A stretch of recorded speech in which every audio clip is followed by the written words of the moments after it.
जय हिंद। कैसे हैं आप? एक बार फिर आपके अपने चैनल गुरु गंगा में आपका हार्दिक स्वागत है। आज के वीडियो में हम लोग संविधान सभा पर आधारित प्रैक्टिस सेट को टेस्ट सीरीज को हल करेंगे।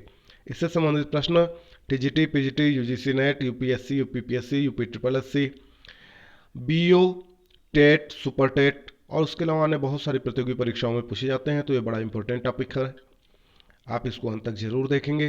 तो चलिए शुरू करें आज की इंपॉर्टेंट कक्षा। तो पहला प्रश्न देखते हैं।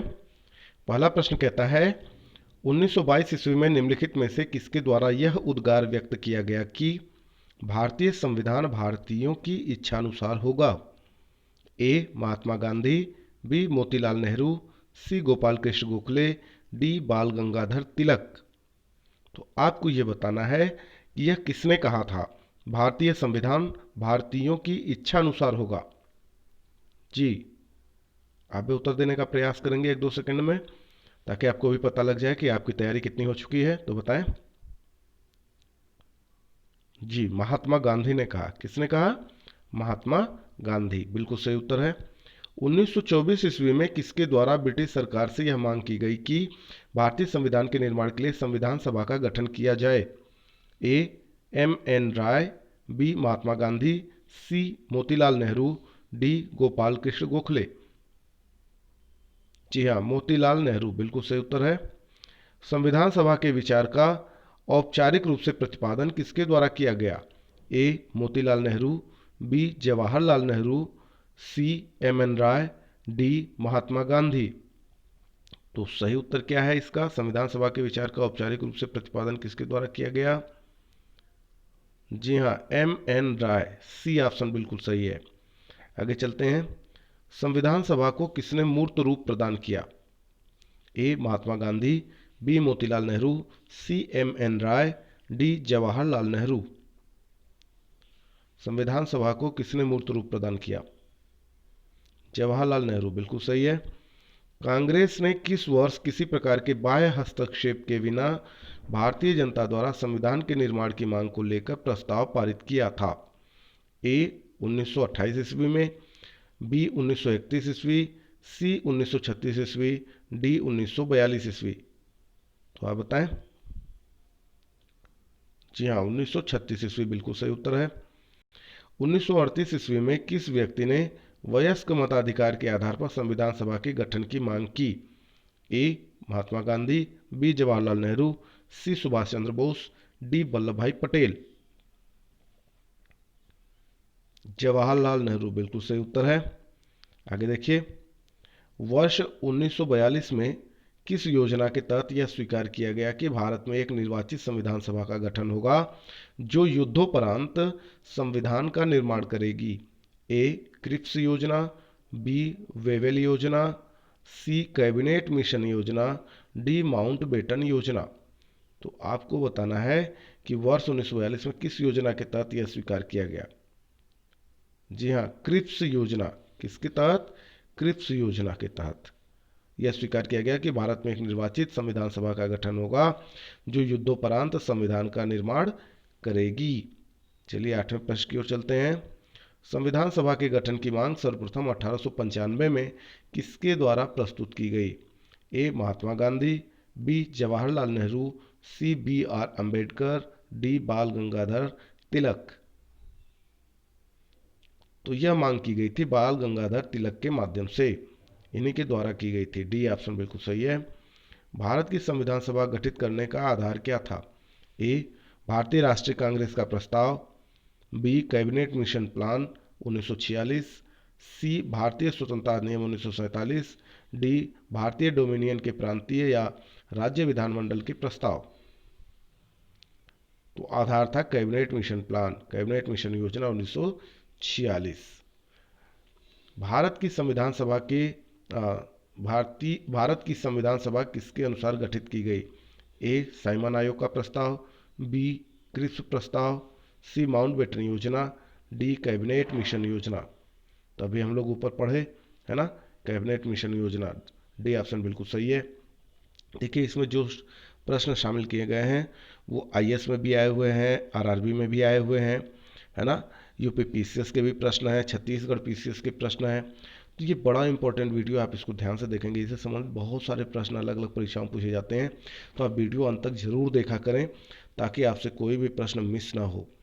प्रश्नों की हर प्रकृति को शामिल करने का प्रयास किया जाता है इसमें, ठीक है। चलिए आगे देखें।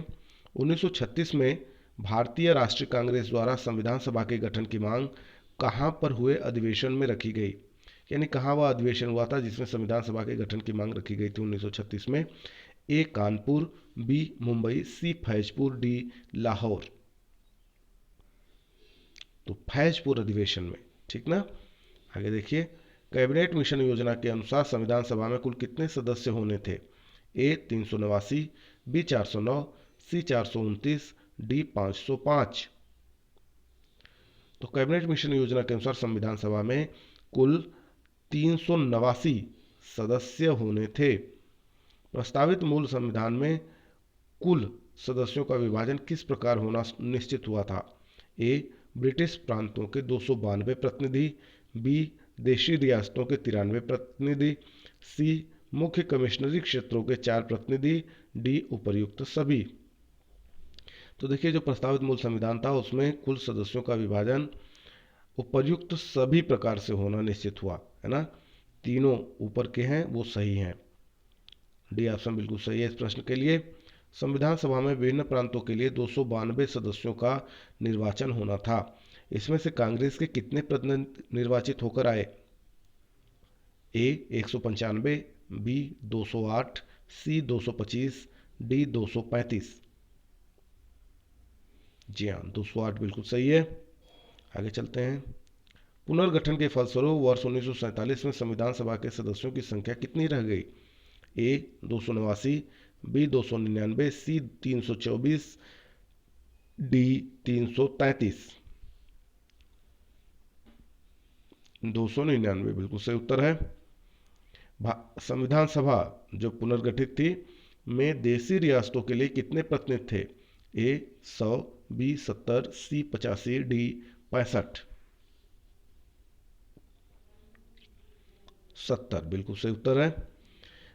पुनर्गठित संविधान सभा में विभिन्न प्रांतों के लिए कितने प्रतिनिधि थे? ए 208, बी 229, सी 249, डी 289। तो बताएं। जी हाँ, 229 बिल्कुल सही है। कैबिनेट मिशन योजना के अंतर्गत संविधान निर्मात्री परिषद में प्रत्येक प्रांत की आवंटित सदस्य संख्या निर्धारित करने के लिए एक प्रतिनिधि कितनी जनसंख्या के अनुपात में था? एक बार फिर से इसको पढ़ लेते हैं ध्यान से। कैबिनेट मिशन योजना के अंतर्गत संविधान निर्मात्री परिषद में प्रत्येक प्रांत की आवंटित सदस्य संख्या निर्धारित करने के लिए एक प्रतिनिधि कितनी जनसंख्या के अनुपात में था? अब आपके सामने ऑप्शन है ये 8 लाख व्यक्ति, बी कहता है 10 लाख व्यक्ति, सी कहता है 12 लाख व्यक्ति और डी कहता है 15 लाख व्यक्ति। तो आप बताएं सही उत्तर क्या है? जी 10 लाख व्यक्ति बिल्कुल सही उत्तर है। आगे चलिए। संविधान सभा के सदस्यों को निम्न में से किसने प्रत्यक्ष रूप से निर्वाचित किया? ए प्रांतों की विधानसभा ने, बी संघीय व्यवस्थापिका ने, सी उपर्युक्त दोनों, डी कहता है इनमें से कोई नहीं। तो आप बताएं। प्रांतों की विधानसभा बिल्कुल सही है। संविधान सभा में किस प्रांत का प्रतिनिधित्व सबसे अधिक था? ए बंगाल, बी मद्रास, सी बंबई, डी संयुक्त प्रांत। तो सबसे अधिक प्रतिनिधित्व था संयुक्त प्रांत का, जिसे अब आप यूपी के नाम से जानते हैं, है ना। आगे चलें। संविधान सभा में किस देशी रियासत के प्रतिनिधि ने भाग नहीं लिया था? संविधान सभा में किस देशी रियासत के प्रतिनिधि ने भाग नहीं लिया था उसको बताना है। ए जूनागढ़, बी कश्मीर, सी हैदराबाद, ये डी होना चाहिए, है ना, डी मैसूर। तो आप बताएं। तो उस समय हैदराबाद के प्रतिनिधि ने भाग नहीं लिया था, है ना। हैदराबाद देशी रियासत थी, वहाँ के प्रतिनिधि ने भाग नहीं लिया था संविधान सभा में, ठीक है। आगे चलिए। बी आर अम्बेडकर का संविधान सभा में निर्वाचन हुआ था। ए पश्चिम बंगाल से, बी बम्बई प्रेसिडेंसी से, सी तत्कालीन मध्य भारत से, डी कहता है पंजाब से। तो कहां से हुआ था? पश्चिम बंगाल से। बिल्कुल ठीक उत्तर है आपका। आगे चलिए। 23वां प्रश्न कहता है मुस्लिम लीग ने किस कारण संविधान सभा का बहिष्कार किया? ए, मुस्लिम लीग संविधान सभा का अध्यक्ष किसी मुस्लिम को बनाना चाहता था। बी, मुस्लिम लीग को संविधान सभा में उचित प्रतिनिधित्व नहीं मिला था। सी, मुस्लिम लीग मुस्लिमों के लिए अलग संविधान सभा चाहता था। और डी कहता है उपर्युक्त सभी। तो आपको बताना है कि 23वां का सही उत्तर क्या है। मुस्लिम लीग ने किस कारण संविधान सभा का बहिष्कार किया? तो इसका सही उत्तर है कि मुस्लिम लीग मुस्लिमों के लिए एक अलग संविधान सभा चाहता था। सी आंसर बिल्कुल सही है। आगे देखिए। संविधान सभा का चुनाव निम्न में से किस आधार पर हुआ? ए, समान मताधिकार। बी, सर्वमताधिकार। सी, सीमित मताधिकार। डी, वर्गीय मताधिकार। तो 24 का कौन सा सही है वो बताएं। डी बिल्कुल सही है, वर्गीय मताधिकार। संविधान सभा के सदस्य प्रतिनिधि थे। ए, जनता द्वारा प्रत्यक्ष निर्वाचित। बी, जनता द्वारा अप्रत्यक्ष निर्वाचित। सी, गवर्नर जनरल द्वारा मनोनीत। और डी कहता है कांग्रेस और मुस्लिम लीग द्वारा नामांकित। आपको बताना है कि संविधान सभा के सदस्य प्रतिनिधि कौन थे। तो दूसरा सही है, जनता द्वारा अप्रत्यक्ष निर्वाचित। बिल्कुल सही उत्तर है। 26 पे चलते हैं। भारतीय संविधान निर्मात्री सभा ए, प्रांतों की जनता द्वारा चुनी गई। बी, प्रांतीय विधानसभाओं द्वारा परोक्ष रूप से अनुपातिक प्रतिनिधित्व प्रणाली द्वारा चुनी गई थी। सी, गवर्नर जनरल द्वारा इसका गठन किया गया था। डी, वयस्क मताधिकार के आधार पर भारतीय नागरिकों द्वारा चुनी गई थी। भारतीय संविधान निर्मात्री सभा प्रांतीय विधानसभाओं द्वारा परोक्ष रूप से आनुपातिक प्रतिनिधित्व प्रणाली द्वारा चुनी गई थी। बी ऑप्शन बिल्कुल सही है। भारतीय संविधान को किसने बनाया? ए, संविधान सभा ने। बी, ब्रिटिश संसद ने। सी, भारतीय संसद ने। डी, गवर्नर जनरल ने। तो संविधान सभा ने बनाया। ए ऑप्शन बिल्कुल सही है। आगे चलिए। संविधान सभा के लिए चुनाव कब संपन्न हुए? ए, 1945 में। बी, 1946 में। सी, 1947 में। डी, 1948 में। तो संविधान सभा के लिए जो चुनाव हुए थे वे 1946 में संपन्न हुए। कब हुए? 1946 में संपन्न हुए। आगे चलिए। भारतीय संविधान सभा की स्थापना कब हुई? ए, 10 जून 1946। बी, 9 दिसंबर 1946। सी, 26 नवंबर 1949। डी, 26 दिसंबर 1949। तो सही उत्तर क्या है वो आपको बताना है, बताएं। 9 दिसंबर 1946 बिल्कुल सही उत्तर है। आगे चलते हैं। संविधान सभा का प्रथम अधिवेशन कहाँ हुआ था? ए, बंबई में। बी, कलकत्ता में। सी, लाहौर में। डी, दिल्ली में। तो संविधान सभा का जो प्रथम अधिवेशन हुआ था वह दिल्ली में हुआ था। संविधान सभा के उद्घाटन अधिवेशन की अध्यक्षता किसने की थी? A, Jawaharlal Nehru. B, Sachchidananda Sinha. C, B R Ambedkar. D, C Rajagopalachari. तो सच्चिदानंद सिन्हा बिल्कुल सही उत्तर है। आगे चलिए। संविधान सभा की प्रथम बैठक कब हुई थी? 2 दिसंबर 1946 ईस्वी। बी कहता है 9 दिसंबर 1946 ईस्वी। सी कहता है 4 जुलाई 1947 ईस्वी। डी कहता है 15 अगस्त 1947 ईस्वी। तो आप बताएं सही उत्तर क्या होगा इसका। 9 दिसंबर 1946 बिल्कुल सही उत्तर है। संविधान सभा के अस्थायी अध्यक्ष कौन थे? A, B R Ambedkar. B, doctor Rajendra Prasad. C, Sachchidananda Sinha. D, K M Munshi. तो सच्चिदानंद सिन्हा संविधान सभा के अस्थायी अध्यक्ष थे।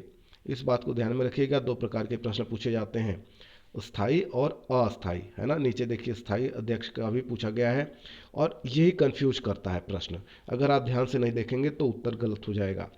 अस्थायी पूछता है तो सच्चिदानंद सिन्हा ही सही उत्तर होगा। ठीक है, चलें अगले प्रश्न की ओर चलते हैं। संविधान सभा के स्थायी अध्यक्ष कौन थे? A, B N Rau. B, B R Ambedkar. C, doctor Rajendra Prasad. D Sachchidananda Sinha. तो आप बताएं। जी हाँ, डॉक्टर राजेंद्र प्रसाद।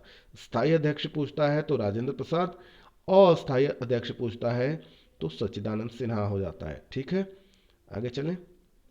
ये टेट में भी पूछा गया, सुपर टेट में भी पूछा गया है, आप ध्यान से देख लीजिएगा, और भी कई जगह पूछा गया है।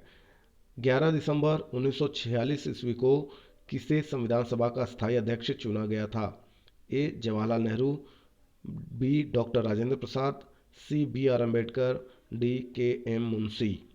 आप इस बात को हमेशा ध्यान में रखिएगा कि जब स्थायी अध्यक्ष की बात होती है तो डेट ये कंफ्यूज करने के लिए देते हैं, है ना। डॉक्टर राजेंद्र प्रसाद यही स्थायी अध्यक्ष थे और इनका चुनाव कब हुआ था? तो अगर ये पूछा जाए तो 11 दिसंबर 1946 ईस्वी। तो दो प्रकार के प्रश्न इससे संबंधित हो सकते हैं, तो आप इसे ध्यान से देखेंगे। संविधान सभा का संवैधानिक सलाहकार किसे नियुक्त किया गया था? A doctor B R Ambedkar, B K T Shah, C B N Rau, D A K Ayyar. तो आप बताएं। जी हाँ, बी एन राव बिल्कुल सही उत्तर है। संविधान सभा के चुने हुए स्थायी अध्यक्ष कौन थे? A doctor B R Ambedkar, B Sachchidananda Sinha, C doctor Rajendra Prasad, और डी है एस राधा कृष्णन। देखिए, छत्तीसगढ़ पीसीएस में पूछा गया ये। ठीक है, वही है डॉक्टर राजेंद्र प्रसाद। देखिए, इस तरीके के बहुत सारे प्रैक्टिस सेट भारतीय राज्य व्यवस्था पे, भारतीय इतिहास पे, भूगोल पे, अन्य अलग अलग बहुत सारे विषयों पे हमने टेस्ट सीरीज प्रैक्टिस सेट बना रखे हैं। तो यदि आप प्रैक्टिस सेट को हल करना चाहते हैं, टेस्ट सीरीज को हल करके तैयारी करना चाहते हैं, तो उन सभी के लिंक हमने इस वीडियो के डिस्क्रिप्शन बॉक्स में दे रखे हैं। आप वहां पे क्लिक करके उसे हल कर सकते हैं, अपनी तैयारी कर सकते हैं। उसके अलावा अन्य बहुत सारे विषयों पे हमने वीडियोज भी बना रखे हैं, अलग अलग विषयों पे, तो आप उसे भी देख सकते हैं और अपने परीक्षाओं की तैयारी कर सकते हैं, ताकि आपको निश्चित सफलता प्राप्त हो सके।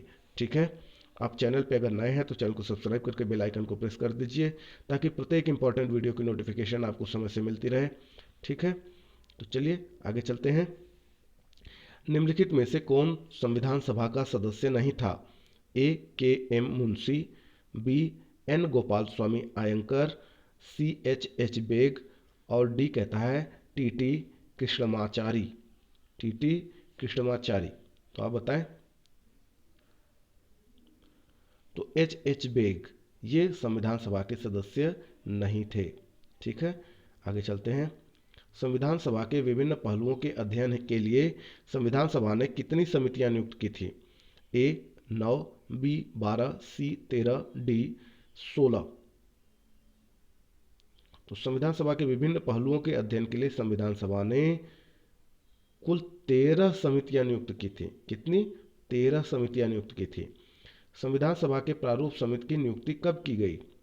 ए 29 अप्रैल 1947, बी 11 जून 1947, सी 29 अगस्त 1947, डी 16 दिसंबर 1947। तो 29 अगस्त 1947 बिल्कुल सही उत्तर है। आगे चलते हैं। भारतीय संविधान सभा की प्रारूप समिति के अध्यक्ष थे। देखिए, स्थायी अध्यक्ष और अस्थायी अध्यक्ष के अलावा प्रारूप समिति के अध्यक्ष भी पूछा जाता है ना। ये एसएससी में भी पूछा जा चुका है, टेट में भी पूछा जा चुका है, यूपी पीसीएस 95 में भी पूछा जा चुका है। उसके अलावा बहुत सारी प्रतियोगी परीक्षाओं में पूछा गया है, तो बहुत इंपॉर्टेंट है ये। इस प्रश्न को आप ध्यान से देखिएगा और शायद आप इसका उत्तर जानते भी हैं। ए कहता है doctor Rajendra Prasad, B Jawaharlal Nehru, C B R Ambedkar, और डी कहता है पुरुषोत्तम दास टंडन। तो आपको बताना है भारतीय संविधान की प्रारूप समिति के अध्यक्ष कौन थे। जी हाँ, doctor B R Ambedkar, Bhimrao Ambedkar. आगे चलिए। संविधान सभा के प्रारूप समिति में सदस्यों की संख्या कितनी थी? ए 5, बी 7, सी 9, डी 11।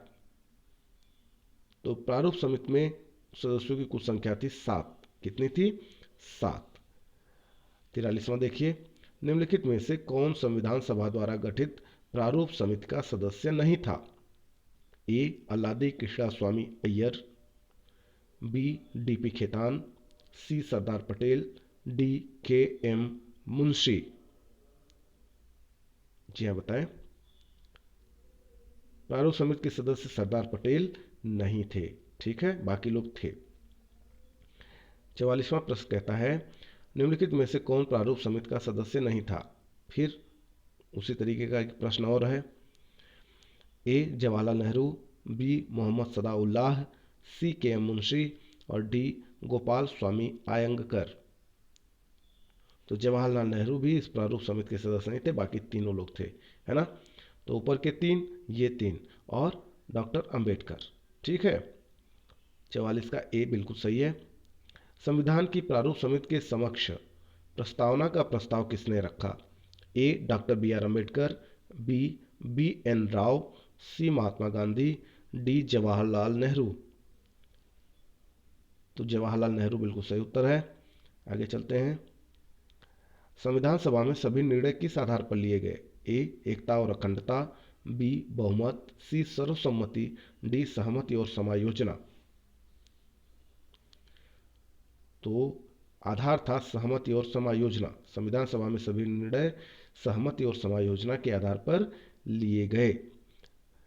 संविधान सभा में उद्देश्य प्रस्ताव किसने प्रस्तुत किया? A Sachchidananda Sinha, B doctor B R Ambedkar, C Jawaharlal Nehru और D Acharya J B Kripalani. तो सही उत्तर है जवाहरलाल नेहरू ने उद्देश्य प्रस्ताव संविधान सभा में प्रस्तुत किया। भारतीय संविधान सभा की संघीय शक्ति समिति के अध्यक्ष कौन थे?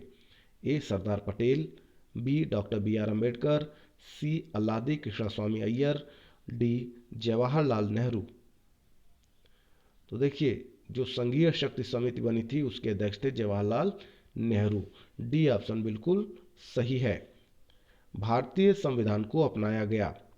ए संविधान सभा द्वारा, बी गवर्नर जनरल द्वारा, सी ब्रिटिश संसद द्वारा, डी भारतीय संसद द्वारा। तो भारतीय संविधान को किसके द्वारा अपनाया गया वो बताना है आपको, बताएं। जी हाँ, संविधान सभा द्वारा अपनाया गया। संविधान सभा द्वारा अपनाया गया, भारतीय संसद द्वारा नहीं, संविधान सभा द्वारा अपनाया गया। आगे चलिए। भारत को एक संविधान देने का प्रस्ताव संविधान सभा द्वारा पारित किया गया था।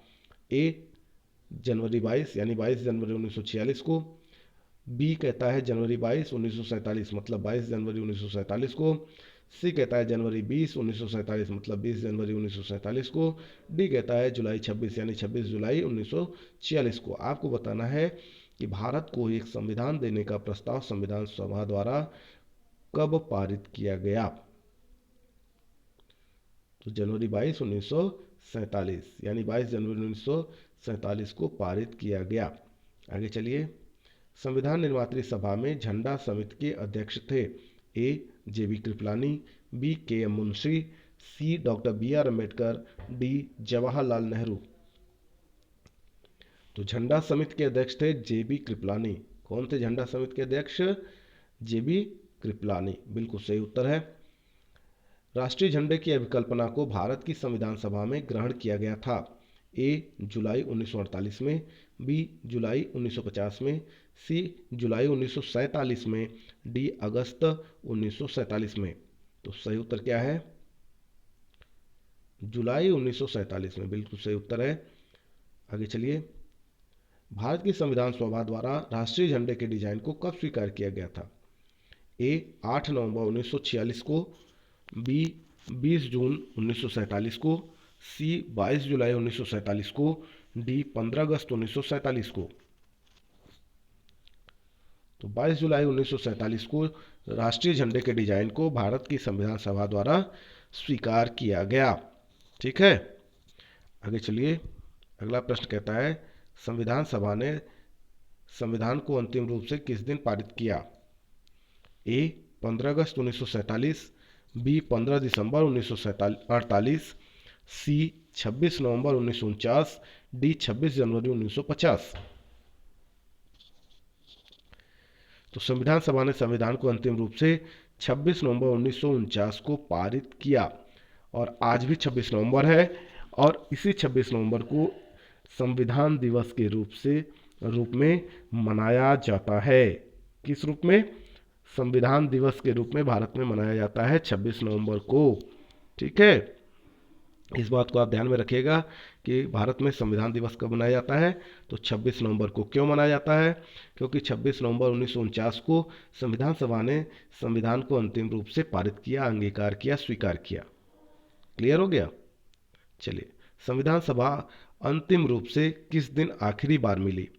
ए 26 नवंबर 1949, बी 5 दिसंबर 1949, सी 24 जनवरी 1950, डी 25 जनवरी 1950। तो बहुत इंपॉर्टेंट है भाई। जी हाँ, बताएं। 24 जनवरी 1950, सी ऑप्शन बिल्कुल सही है। आगे चलते हैं। संविधान सभा के कितने उपस्थित सदस्यों ने संविधान पर हस्ताक्षर किया? ए 262, बी 284, सी 287, डी 289। तो आप बताएं। संविधान सभा के 284 उपस्थित सदस्यों ने संविधान पर हस्ताक्षर किया। बी बिल्कुल सही उत्तर है। संविधान सभा द्वारा अंतिम रूप से पारित संविधान में कुल कितने अनुच्छेद और अनुसूचियां थीं, है ना? अब तो काफ़ी चेंजेज हो गए हैं। तो उस समय जब पारित किया गया, अंतिम रूप से पारित संविधान था संविधान सभा द्वारा, तो कुल कितने अनुच्छेद और अनुसूचियां थी वो बताना है आपको। ए कहता है 375 अनुच्छेद, 7 अनुसूचियां। बी कहता है 387 अनुच्छेद, 7 अनुसूचियां। सी कहता है 395 अनुच्छेद, 8 अनुसूचियां।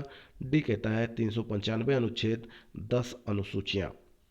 तो आप बताएं। संविधान सभा द्वारा अंतिम रूप से पारित संविधान में कुल 395 अनुच्छेद, 8 अनुसूचियां थीं। ठीक है, तो सी ऑप्शन बिल्कुल सही है, तीसरा बिल्कुल सही है। संपूर्ण भारतीय संविधान के निर्माण में संविधान सभा को कितना समय लगा? यह भी कई बार पूछा जा चुका है, तो आप इसे भी ध्यान से देखेंगे। ए 2 वर्ष 7 माह 23 दिन, बी कहता है 2 वर्ष 11 माह 18 दिन, सी कहता है 2 वर्ष 11 माह 14 दिन, डी कहता है 2 वर्ष 11 माह 23 दिन। तो आप बताएं। जी हाँ, 2 वर्ष 11 माह 18 दिन का समय लगा था। संपूर्ण भारतीय संविधान के निर्माण में संविधान सभा को इतना समय लगा था निर्माण करने में। किस दिन से संविधान सभा का अंतरकालीन संसद के रूप में आविर्भाव हुआ? ए 24 जनवरी 1950, बी 25 जनवरी 1950, सी 26 जनवरी 1950, डी 18 फरवरी 1950। तो 26 जनवरी 1950 है ना। इसी दिन से संविधान सभा का अंतरकालीन संसद के रूप में आविर्भाव हुआ, क्योंकि 26 जनवरी 1950 को ही हमारा संविधान लागू हुआ। ठीक ना। कब से? 26 जनवरी 1950 से। अगले प्रश्न की ओर चलिए।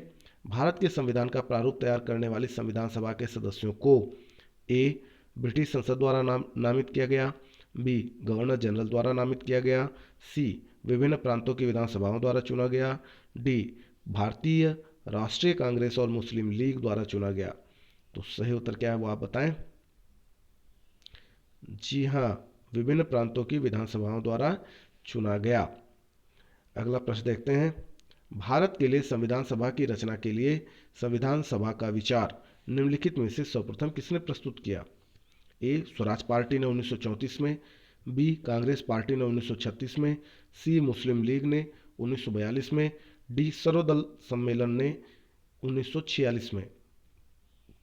तो आपको बताना है कि भारत के लिए संविधान सभा की रचना के लिए संविधान सभा का विचार निम्नलिखित में से सर्वप्रथम किसने प्रस्तुत किया? तो यह विचार सबसे पहले प्रस्तुत किया था स्वराज पार्टी ने 1934 में। कब? 1934 में स्वराज पार्टी ने। आगे देखते हैं। निम्नलिखित कथनों में से कौन सा एक सही है? वर्ष 1946 में प्रांतीय सभाओं द्वारा भारत की संविधान सभा चुनी गई। B Jawaharlal Nehru, M.A. जिन्ना और सरदार वल्लभ भाई पटेल भारत की संविधान सभा के सदस्य थे। सी भारत की संविधान सभा का प्रथम अधिवेशन जनवरी 1947 में हुआ। डी भारत का संविधान 26 जनवरी 1950 को अंगीकृत किया गया। तो आपको बताना है कि इसमें से सही क्या है ना, कौन सा एक सही है। तो देखिए, इसमें से पहला तो सही नहीं है।